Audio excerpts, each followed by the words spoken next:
Hello, everyone. Rabbi Nathan Zaboulani here, learning the commentary of Rabbenu Avraham ben Harambam on Parashat Vayishlah. We'll be analyzing the topic of, did our Avot, did those who served Borei Olam serve God through the performance of the specific 630 mitzvot and its halachot? Rather, was their service of Borei Olam a little bit different than what we know of it today? We'll be seeing that topic through the story of Dinah and Shechem, specifically what happened afterwards. As we know, Dinah was defiled by Shechem, and then the family tried to recruit Dinah back into their family and marry her. The sons of Yaakov were furious at this concept. They did not want it. They ended up waging war with Shechem, massacred them, and then taking all of their spoils. On that note, Yaakov says to them afterwards, Vayomer Yaakov el beto, he says to his household, the el kol asher imo, and all those who were with him. That phrase is particularly important. Hasiru et Elohei hanechar asher betochem, remove all of these avodah zarah like substances from your midst. V'hitaru, and purify yourselves. V'halifu et tzmotechem, and remove from yourself these clothings. V'tenu el Yaakov et kol Elohei hanechar asher beyadam. And two pesukim later, they gave to Yaakov everything that they told him to give. Even the jewelry that was in their ears. Vayitmon otam Yaakov, and Yaakov buried them. Tachat ha'elah asher im Shechem, under that tree which was destroyed with Shechem. Now, on this topic, Radak describes what exactly it was that they took from the spoils of the city of Shechem. He says, there was mamash avodah zarah, things that were done for the service of avodah zarah that they took. And Yaakov was yelling at them, telling them, remove them. This is not our way. Rabbenu Avraham takes a little bit of a different approach. He's a little bit more wary of attributing avodah zarah-like substances to the household of Yaakov.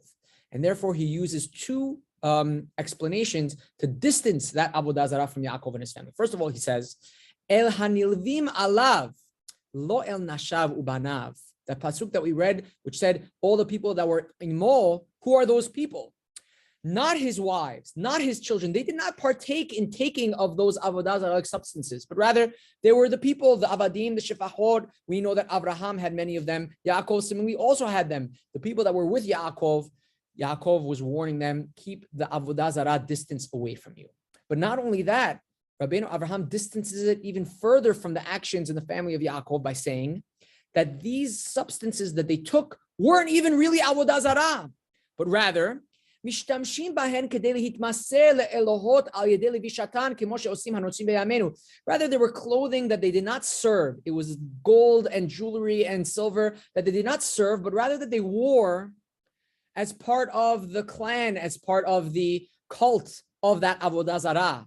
Similar to what he says, hanotzrim be'amenu, what the Christians, Rabbenu Avraham says in his day and in our day, that they wear these clothing to identify with that specific belief. Not that they serve the cross or anything along those lines, but rather it's part of the fanfare, it's part of the clothing. And that's what they took, meaning Rabbenu Avraham doesn't even want to say that the avadim took avodah zarah. They took objects that were part of the rituals in which they would wear for service of other gods.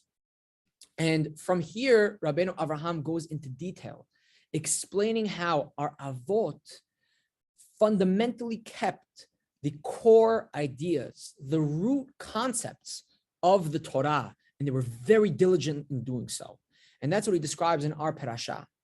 And I want to bring for you something that was only recently discovered, which is Rabbeinu Avraham's commentary, Hamaspik Le'ovdei Hashem, in which over there, which is not printed, but rather was found and was published, he talks about the concept of the Avot following the Taryag mitzvot.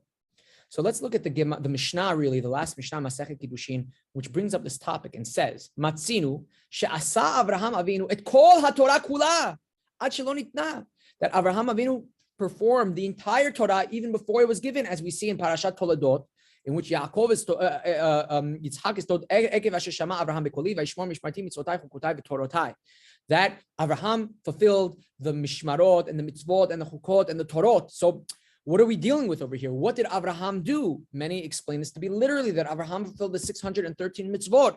But Rabbeinu Avraham, again, we found this piece only much later, only much more recently. And this piece of Sefer Hamaspik Le'ovdei Hashem beautifully describes Rabbeinu Avraham's approach on this. And he says, Those statements of Hachamim in the Mishnah and Kiddushin and elsewhere that say that the Avot performed all the 630 mitzvot. Even in our parasha, it says, when Yaakov tells to Esav, Im Lavan Garti, and the famous dirasha that also Rashi brings down from the Midrash, Garti begematria Taryag, that it's the same numerical value as Taryag mitzvot, the 630 mitzvot. That's what Yaakov is telling Esav. What does this really mean? What is the Midrash trying to convey to us? Says Rabbenu Avraham, She'avot b'halichotehem haniskavot, in these very lofty directions that our avot followed. Hayu mesigin klalot matarot hamitzvot sheperutan hu taryag, that they would keep the fundamentals, the core, the deep ideas that the Torah rests on, the bedrock of where all of the mitzvot come from. And it is as if they fulfilled all of the mitzvot because they kept the foundations of where the mitzvot came from, the ideas. And he gives an example. For example, our avot believed in the creation of the universe, something that was not believed in back then. It was a big hidush of Judaism to believe that Borei Olam created the universe from nothing. And they believed in these ideas. So it's as if they kept the halachot and the mitzvot of Shabbat. How so? Because the purpose and the function of the mitzvah of Shabbat, as mentioned in the Aseret HaDibrot, and one of the mentions of the Aseret HaDibrot is that Borei Olam created the universe in 6 days and rested on the 7th day. And by resting on the 7th day, you are announcing to the world that you believe that Borei Olam created the universe in 6 days and rested on the 7th. That is what the testament of Shabbat is all about, the creation of the universe. And by believing that this idea really is true, our avot essentially kept Shabbat. And they were extremely kadosh, they were extremely holy in the sense that they distanced themselves from food that were lowly, just as we do with the laws of kashrut. It's not that they kept the intricacies of those laws, but they kept the core ideas, the foundations of them. There are certain foods that we should distance ourselves from. And also regarding relations, as if to say that they followed all of these halachot. So it's the same with all of the mitzvot that are the details that stem from major concepts that are core, that are fundamental to Judaism. And in that sense, our avot followed 613 mitzvot.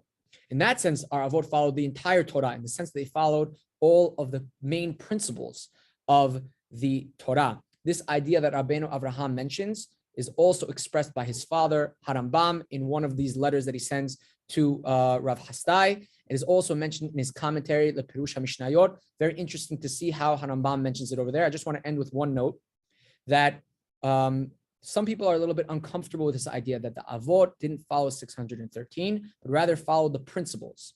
And the truth is that discomfort is very legitimate. And it's legitimate because we've seen how major religions have taken the main principles of Judaism, whether accurately or not, and rejected the performance of the very detailed 613 mitzvot. Even amongst Judaism, you have sects who have rejected the 613 mitzvot and the performance of their details. And that is why some people feel as though looking at our forefathers and how they didn't follow the mitzvot, but rather kept the core, is almost a legitimacy to doing so. But the truth is that is not the case at all. Our avot lived pre-Matan Torah days. Pre-Matan Torah days means that our avot were not given these mitzvot, and therefore they followed in Hashem's ways the way that they knew how to do so in its fundamental format.